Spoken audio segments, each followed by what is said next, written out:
السلام عليكم، انا بنت تيسير العراقية. انت كرر من طالع تحكي على امي وتغلط عليها والسب وتقول لي هي ما ادري شلونها وما شرف بيها امي.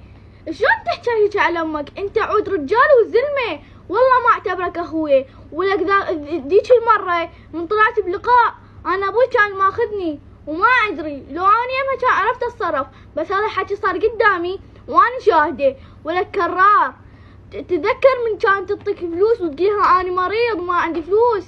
تتذكر لو لا؟ ترى اني يمها كنت والحكي صار قدامي. هسه طالع عليها او تحكي وتقول امي مو خوش بنيه، مو خوش مرة، ما شرف بيها امي. هاي انجازات هي؟ ولك والله عيب عليك، انت همين انت تعتبر نفسك زلمة انت بسز، والله خايس وما تستحي عن نفسك. افتهمت لو لا؟ وهذا اني راح اشتكي عليك. انا ناشد رئيس الوزراء والامن الوطني، بس اصبر لي كرار بسيطة.